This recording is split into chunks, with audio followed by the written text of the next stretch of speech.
ಪ್ರೀತಿಯ ವಿದ್ಯಾರ್ಥಿಗಳೇ, 10ನೇ ತರಗತಿಯ ನಮ್ಮ ಮುಂದುವರಿದ ಅಭ್ಯಾಸವನ್ನು ಇಂದು ಕಲಿಯುವ ಹಾಗೆ ಎರಡು ಚರಾಕ್ಷರಗಳಿರುವ ರೇಖಾತ್ಮಕ ಸಮೀಕರಣಗಳ ಜೋಡಿಗಳು ಈ ಒಂದು ಅಧ್ಯಾಯವನ್ನು ನಾವು ಮುಂದುವರಿಸುತ್ತಾ ಇದ್ದೇವೆ. ಈಗ ಇದರಲ್ಲಿ ನಾವು ಅಭ್ಯಾಸ 3.2ರ ಎಲ್ಲ ಪ್ರಶ್ನೆಗಳಿಗೆ ಪರಿಹಾರವನ್ನು ನಾವು ಕಂಡು ಹಿಡಿದಿದ್ದೇವೆ. ಅಂದರೆ ನಾವು ಇಲ್ಲಿವರೆಗೆ ಕಲಿತ ವಿಷಯಗಳೇನು ಅಂತ ನಾವು ನೋಡುವಾಗ ನಕ್ಷಾಕ್ರಮದಿಂದ ನಾವು ಎರಡು ಚರಾಕ್ಷರಗಳಿರುವ ರೇಖಾತ್ಮಕ ಸಮೀಕರಣಗಳನ್ನು ಬಿಡಿಸುವುದನ್ನು ನಾವೀಗ ಕಲಿತಿದ್ದೇವೆ. ಈಗ ಇದನ್ನು ನಾವು ಮುಂದುವರಿಸುವ ಹಾಗೆ ರೇಖಾತ್ಮಕ ಸಮೀಕರಣಗಳ ಜೋಡಿಗಳನ್ನು ಬಿಡಿಸುವ ಕೆಲವು ಬೀಜಗಣಿತೀಯ ವಿಧಾನಗಳನ್ನು ಇಂದು ನಾವು ಕಲಿಯಲಿಕ್ಕಿದ್ದೇವೆ. ಈಗ ಈ ಬೀಜಗಣಿತೀಯ ವಿಧಾನಗಳು ಕಲಿಬೇಕಾದ ಅವಶ್ಯಕತೆ ಇದೆ. ಈಗ ನಾವು ನಕ್ಷಾಕ್ರಮದಿಂದ ನಾವೇನು ಮಾಡಿದ್ದೀವಿ, ನಿರ್ದೇಶಾಂಕಗಳನ್ನು ಕಂಡುಹಿಡಿದು ನಕ್ಷೆಯ ಮೇಲೆ ಗುರುತಿಸಿ x ಮತ್ತು y ನ ಬೆಲೆಯನ್ನು ನಾವು ಕಂಡುಹಿಡಿದೆವು.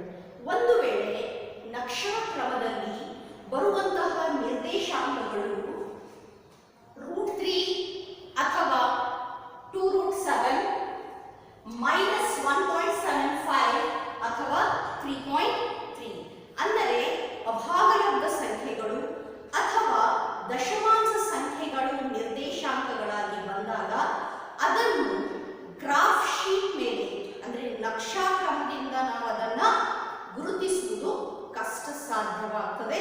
ತಪ್ಪುಗಳಾಗುವಂತಹ ಸಾಧ್ಯತೆ ಕೂಡ ಹೆಚ್ಚಾಗಿರ್ತದೆ.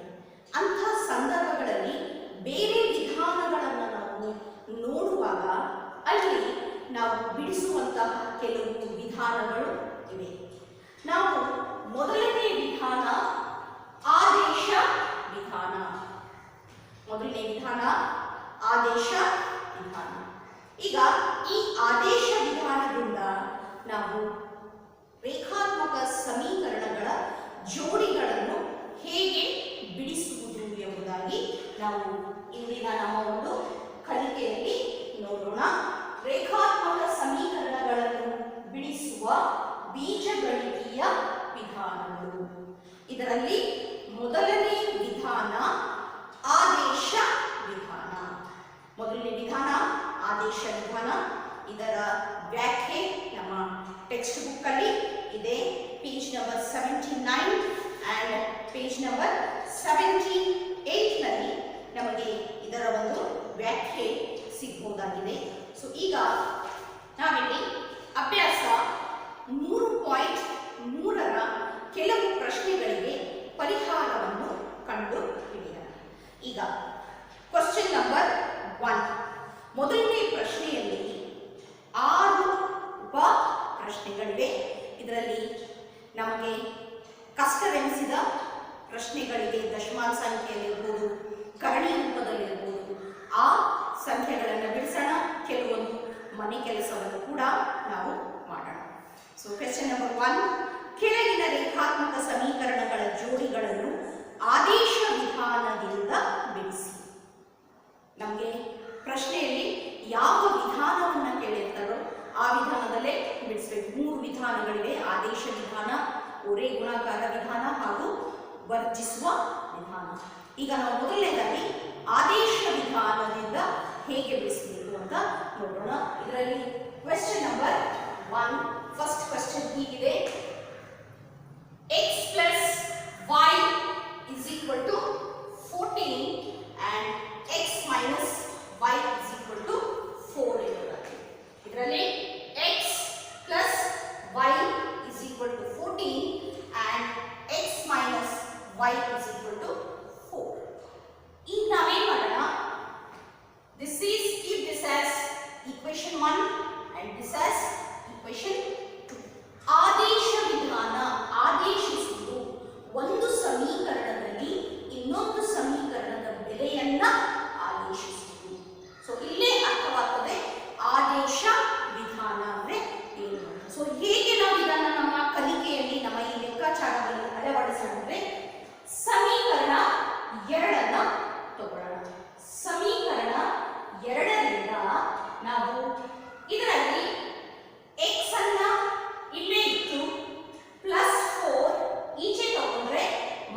4 ಮೈನಸ್ y ಈಚೆ ಬಂದ್ರೆ plus y. So y is equal to x minus 4. ನಾವೇನ್ ಮಾಡಿದ್ವಿ, ಆದೇಶವನ್ನ ಸಮೀಕರಣ 2ರಲ್ಲಿ y ಅನ್ನ ಸೆಪರೇಟ್ ಮಾಡಿದ್ವಿ. ಅಂದ್ರೆ y ಬೆಲೆ y is equal to x minus 4. Keep this as equation 3. ಈಗ ನಾವೇನ್ ಮಾಡೋಣ, y ನ ಬೆಲೆಯನ್ನು ಸಮೀಕರಣ 1ರಲ್ಲಿ ಆದೇಶಿಸುವ. ಇದಕ್ಕೆ ನಾವು ಆದೇಶ ವಿಧಾನ ಅಂತ ಹೇಳ್ತೀವಿ. ಈಗ ಸಮೀಕರಣ 3ರ ಬೆಲೆಯನ್ನು ಸಮೀಕರಣ 1ರಲ್ಲಿ ಆದೇಶಿಸಿದ. ಈಗ ಸಮೀಕರಣ 1 ಏನಿದೆ, x plus y is equal to 14. So x, keep it as it is. y ಸಮೀಕರಣ 3ರಿಂದ ಇಲ್ಲಿ ನಾವು ಬರೀಬಹುದು, ಸಮೀಕರಣ 3ರಿಂದ y is equal to x minus 4. So y ಸ್ಥಾನದಲ್ಲಿ x minus 4 is equal to 14. ನೋಡ್ರಿ, ಈಗ ಎಷ್ಟು ಸರಳವಾಗುತ್ತೆ ನಾವು ಇದನ್ನ ಬಿಡಿಸಿದ್ವಿ. ಈಗ ಈ ಸಮೀಕರಣವು x ರೂಪದಲ್ಲಿದೆ, ಅವ್ಯಕ್ತ ಪದ ಒಂದೇ ಇದೆ, ಬೀಜಾಕ್ಷರ ಒಂದೇ ಬಂತು. So 1x plus 1x is 2x minus 4 ಅನ್ನ ಈಚೆ ತಗೊಂಡಾಗ plus 4. Therefore 2x is equal to 18. 14 plus 4 is 18. So ಒರೆ ಗುಣಾಕಾರ ಮಾಡಿದಾಗ 2 ಛೇದಕ್ಕೆ ಬರುತ್ತೆ. 18 by 2, 2 ones are 2 nines are, x is equal to 9. ಈಗ ನಾವೇನ್ ಮಾಡ್ಬೋದು, x is equal to 9 ಅನ್ನ ಸಮೀಕರಣ 3ರಲ್ಲಿ ಆದೇಶಿಸಿದಾಗ x ನ ಬೆಲೆ ನಮಗೀಗ ಸಿಕ್ಕಿತು. ಯಾವ ವಿಧಾನದಿಂದ ಸಿಕ್ಕಿತು? ಆದೇಶ ವಿಧಾನದಿಂದ ಸಿಕ್ಕಿತು. ಈಗ x is equal to 9 ಅನ್ನ ಸಮೀಕರಣ 3ರಲ್ಲಿ ಆದೇಶಿಸೋಣ. ಸಮೀಕರಣ 3ರಲ್ಲಿ x ಗೆ ನಾವು ಕೊಡೋಣ 9. ಸಮೀಕರಣ 3 ಏನಿದೆ, y is equal to x minus 4. x ಗೆ 9 ಕೊಟ್ಟಾಗ 9 minus 4 is equal to 5. ಆದುದರಿಂದ x ನ ಬೆಲೆ 9, y ನ ಬೆಲೆ 5. ಸೊ ಹೀಗಾಗಿ ನಾವು ಅತಿ ಸರಳವಾಗಿ ನಾವು ಆದೇಶ ವಿಧಾನದಿಂದ ಒಂದು ಸಮೀಕರಣದ ಬೆಲೆಯನ್ನು ಇನ್ನೊಂದು ಸಮೀಕರಣದಲ್ಲಿ ಆದೇಶಿಸಿ ನಾವು ಈ ರೇಖಾತ್ಮಕ ಸಮೀಕರಣಗಳಲ್ಲಿ ನಾವು ಚರಾಕ್ಷರಗಳ ಬೆಲೆಯನ್ನು ಕಂಡು ಹಿಡಿದಿದ್ದೇವೆ. ಈಗ ಇದು ನಿಮಗೆ ಅರ್ಥ ಆಗಿರಬಹುದು. ನಾವು let us proceed to second question. Second question ಹೀಗಿದೆ, s minus t is equal to 3 and s by 3 plus t by 2 is equal to 6 ಎಂಬುದಾಗಿ. ಈಗ ಇದರಲ್ಲಿ ಫಸ್ಟ್ ಸಮೀಕರಣ ನಾವು ಮೊದಲಿನಂತೆ ಇದೆ. ಎರಡನೇ ಸಮೀಕರಣವು ಭಿನ್ನರಾಶಿ ರೂಪದಲ್ಲಿ ಇದೆ. Second question. ಈಗ ಕೊಟ್ಟಿರುವ ಸಮೀಕರಣಗಳನ್ನು ಬರೆದಾಗ ಹೆಡಿಂಗಲ್ಲಿ ಕೊಟ್ಟಿರುವ ಸಮೀಕರಣಗಳು ಅಂತ ಬರೆದು ಪರಿಹಾರದಲ್ಲಿ s minus t is equal to 3, equation 1, s by 3 plus t by 2 is equal to 6. This is equation 2. ಈಗ ಇದರಲ್ಲಿ ನಾವು ಆದೇಶ ವಿಧಾನ ಅಳವಡಿಸುವಾಗ ಯಾವುದು ಭಿನ್ನರಾಶಿ ಇಲ್ಲದೆ ಸರಳವಾಗಿ ಕಾಣುವಂತ ಸಮೀಕರಣವಿದೆಯೋ ಅದನ್ನ ತೆಗೆದುಕೊಳ್ಳೋಣ. ಸಮೀಕರಣ 1ರಿಂದ ಸಮೀಕರಣ 1 ಏನಿದೆ, s minus t is equal to 3. ಸಮೀಕರಣ 1 s minus t is equal to 3. So ಇದರಲ್ಲಿ s ಧನಾತ್ಮಕವಾಗಿದೆ. ಸೊ s ಅನ್ನ ಇಲ್ಲೇ ಇಟ್ಟು 3 as it is minus t ಸಮಚಿಹ್ನೆಯಿಂದ ಆಚೆ ಹೋದಾಗ ಚಿಹ್ನೆ ಬದಲಾವಣೆಯಾಗಿ ಪ್ಲಸ್ t ಆಗುತ್ತೆ. Therefore s is equal to 3 plus t. Keep this as equation 3. ಸಮೀಕರಣ 3. ಈಗ ಈ ಸಮೀಕರಣ 3ರ ಬೆಲೆಯನ್ನ ಸಮೀಕರಣ 2ರಲ್ಲಿ ಆದೇಶಿಸಿ. ಭಿನ್ನರಾಶಿ ಇರುವಾಗ ನಾವು ಇದನ್ನ ಸ್ವಲ್ಪ ಕೇರ್ಫುಲ್ ಆಗಿ ಮಾಡಬೇಕಾಗುತ್ತೆ. ಸೊ ನಾವು ಸಮೀಕರಣ 3ರ ಬೆಲೆಯನ್ನು ಸಮೀಕರಣ 2ರಲ್ಲಿ ಆದೇಶಿಸಿದಾಗ, ಸೊ ಎರಡನೇ ಸಮೀಕರಣ ಏನಿದೆ s by 3 plus t by 2 is equal to 6 ಎಂಬುದಾಗಿ. ಸೊ ನಾವೇನ್ ಮಾಡಬೇಕು ಈಗ s ಇರುವ ಸ್ಥಳದಲ್ಲಿ 3 ಪ್ಲಸ್ t ಎಂದು ಆದೇಶಿಸಬೇಕು. ಹಾಗಾಗಿ s ನ ಸ್ಥಾನ 3 plus t by 3 as it is plus t by 2 is equal to 6 as it is. ಈಗ ನೋಡುವಾಗ ಇಲ್ಲಿ ಎರಡು ಅವ್ಯಕ್ತ ಪದಗಳಿಲ್ಲ. It is in terms of only T. ಇದು ಟಿ ರೂಪದಲ್ಲೇ ಇದೆ. ಈಗ ಇದನ್ನು ಬಿಡಿಸುವುದರ ಮೂಲಕ ನಾವು ಟಿ ನ ಬೆಲೆಯನ್ನು ಕಂಡುಹಿಡಿಯಬಹುದು. ಲಸ ತೆಗೆದ ಎಲ್ಸಿಎಂ 3 ಮತ್ತು 2ರಲ್ಲಿ ಯಾವ ಸಾಮಾನ್ಯ ಅಪವರ್ತನವಿಲ್ಲ. ನೀವು ಗುಣಿಸಿ 3 2s are 6. ಸೊ ಈಗ 6 ಅನ್ನು 3ರಿಂದ ಭಾಗಿಸಿದಾಗ 6 by 3 it is 2. ಈ 2 ಅನ್ನ ನಾವು ಅಂಶಕ್ಕೆ ಗುಣಾಕಾರ ಮಾಡೋಣ. 2 ಬಂದು ಆ 2 ಅನ್ನ ಅಂಶದಲ್ಲಿ 3 plus t ಇದೆ. ಎರಡು ಪದಗಳಿರೋದ್ರಿಂದ ನಾನಿಲ್ಲಿ ಬ್ರಾಕೆಟ್ ಅನ್ನ ಹಾಕಿದ್ದೀನಿ. ಒಂದು ವೇಳೆ ನಾವು ಬ್ರಾಕೆಟ್ ಹಾಕಲಿಲ್ಲ ಅಂದ್ರೆ ಈ ಗುಣಾಕಾರ 3 ಗೆ ಮಾತ್ರ ಅನ್ವಯಿಸುತ್ತದೆ ಅನ್ನುವಂತ ಅರ್ಥ ಕೊಡುತ್ತದೆ. ಪ್ಲಸ್ ಛೇದದಲ್ಲಿ 2 ಇದೆ. ಭಾಗಿಸು ಎರಡನೇ ಪದದ ಛೇದ 2 1s are 2 3s are. ಈ 3 ಅನ್ನ t ನಿಂದ ಗುಣಿಸಿದಾಗ ಪ್ಲಸ್ 3t. ಸೊ therefore ಈಗ ಈ ಬ್ರಾಕೆಟ್ ಅನ್ನ ಗುಣಿಸೋಣ. ಪುನಃ ಇನ್ನೊಂದ್ಸರಿ ಹೇಳ್ತೀನಿ ನಿಮಗೆ. ಲಸ 3 ಮತ್ತು 2ರ ಲಸ 6. 6 ಭಾಗಿಸು 3 2. 2ರಿಂದ ಇದು ಗುಣಿಸಿದ್ವಿ, ಬ್ರಾಕೆಟ್ ಹಾಕಿದ್ವಿ. ಪ್ಲಸ್ 6 ಭಾಗಿಸು 2 3. 3 ಇಂಟು ಟಿ 3t.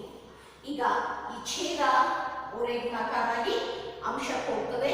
6 ಇಂಟು 6 36. ಇಲ್ಲಿ ಬ್ರಾಕೆಟ್ ಓಪನ್ ಮಾಡೋಣ.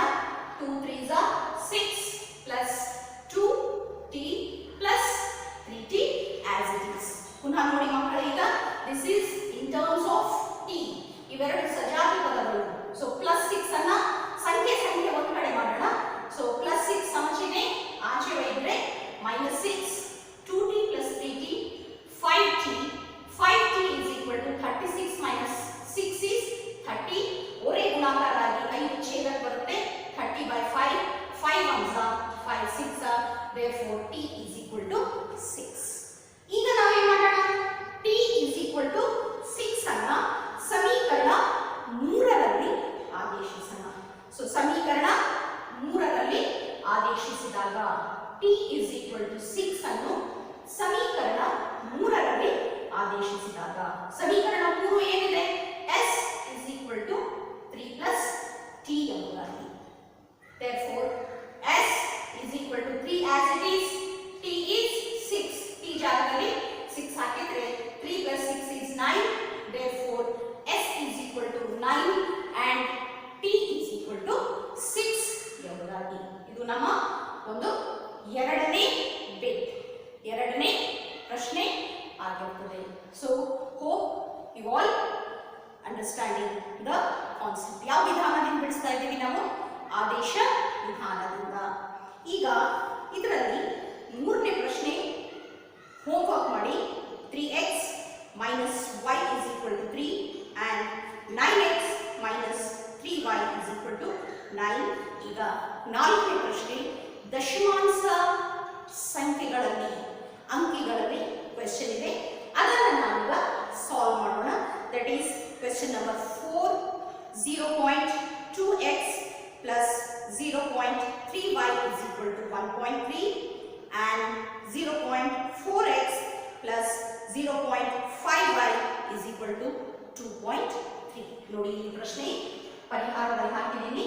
ದತ್ತ ಸಮೀಕರಣಗಳು, ಪ್ರಶ್ನೆಯಲ್ಲಿ ಕೊಟ್ಟಂತಹ ಸಮೀಕರಣಗಳು 0.2x plus 0.3y is equal to 1.3 and 0.4x plus 0.5y is equal to 2.3 ಎಂಬುದಾಗಿ.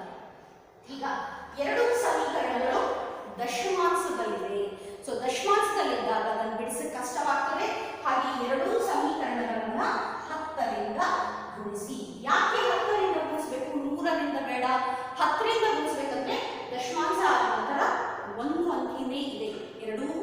ಪ್ರಶ್ನೆಗಳಲ್ಲಿ ಎರಡು ಸಮೀಕರಣಗಳಲ್ಲಿ 10 ರಿಂದ ಗುಣಿಸುವಾಗ 0.2x ಏನಾಗುತ್ತೆ, ಇದು 10 ರಿಂದ ಗುಣಾಕಾರ ಮಾಡಿದ್ರೆ 2x, 0.3y 3y, 1.3 is 13. 10 ರಿಂದ ಗುಣಿಸಿದಾಗ ಒಂದು ಸ್ಥಾನ ಈಚೆ ಬರ್ತದೆ ಆಗಿ. See in the same way 0.4 4x, 0.5 5y is equal to 2.3 is 23. So keep this as equation 1 and this as equation 2. So ಈಗ ನಾವು ಹಿಂದೆ ಮಾಡಿದಂತೆ ಸಮೀಕರಣಗಳು ನಮಗೆ ಇಲ್ಲಿ ದೊರೆತಿವೆ. ಸೊ ಈಗ ನಾವೇನು ಮಾಡೋಣ, ಸಮೀಕರಣ 1ರಿಂದ ಮೊದಲನೇ ಸಮೀಕರಣದಲ್ಲಿ ನಾವು 2x ಅನ್ನ ಇಲ್ಲೇ ಇಡೋಣ, ಪ್ಲಸ್ 3y ಆಚೆ ಇದ್ರೆ 13 ಮೈನಸ್ 3y ಒರೇ ಗುಣಾಕಾರವಾಗಿ ಎರಡು ಛೇದಕ್ಕೆ ಬಂದಿದೆ. Therefore x is equal to 13 minus 3y whole divided by 2. So ಈಗ ಈ ಬೆಲೆಯನ್ನು ಸಮೀಕರಣ 2ರಲ್ಲಿ, ಇದರ ಬೆಲೆಯನ್ನ ಸಮೀಕರಣ 2ರಲ್ಲಿ ಆದೇಶಿಸಿದಾಗ, ಸೊ ಸಮೀಕರಣ 2ರಲ್ಲಿ ನೀವು ಸಮೀಕರಣ 2 ಏನಿದೆ 4x plus 5y is equal to 23. ಹಾಗಾಗಿ 4 as it is, x ಅಂದ್ರೆ 13 minus 3y divided by 2 plus this 5y as it is equal to 23 as it is. So ನಾವು 4 ರಿಂದ ಬ್ರಾಕೆಟ್ ಗುಣಿಸಿದ್ರೆ ಛೇದದ 2 ಇದೆ, 2 ones are 2 2s are. So ಈಗ ಈ 2 ರಿಂದ bracket ಗುಣಿಸೋಣ, bracket ನಲ್ಲಿ 2 into 13 26 minus 2 3s are 6y, this plus 5y as it is equal to 23. ನೋಡಿ ಸಮೀಕರಣ ಏನಾಯಿತು, 26 minus 6y plus 5y is equal to 23. ಇಲ್ಲಿ ಇವೆರಡು ಸಜಾತಿ ಪದಗಳು minus 6y and plus 5y, minus 6 plus 5 ಅಂದ್ರೆ minus 1y, ಈ 26 ಆಚೆ ಹೋಗೋಣ, ಆಚೆ ಹೋಯ್ದ್ರೆ ನಮ್ಗಿಲ್ಲಿ ದೊರೆತದ್ದೇನು ನೋಡಿ 26. ಇಲ್ಲೇ ಫಸ್ಟ್ ಇದನ್ನು ಸಿಂಪ್ಲಿಫೈ ಮಾಡ್ತೀನಿ, 26 minus 6 plus 5 minus y is equal to 23. Now 26 ಇಲ್ಲೇ ಇಟ್ಟು ನಾವೇನ್ ಮಾಡೋಣ, ಈಗ ಸಜಾತಿ ಪದ 23 ಈಚೆ ತಗೊಳ್ಳೋಣ, ಮೈನಸ್ y ಆಚೆ ಒಯ್ಯೋಣ. 26 minus 23 is 3. Therefore y is equal to 3. ಈಗ y is equal to 3 ಅನ್ನ ಸಮೀಕರಣ 2ರಲ್ಲಿ ಆದೇಶಿಸೋಣ. 4x plus 5y is equal to 23.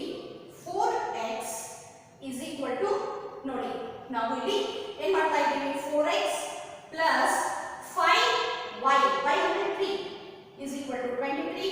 4x is equal to 23. ಇದು 15 ಆಚೆ ಹೋದರೆ ಮೈನಸ್ ಆಗುತ್ತೆ. 4x is equal to 8.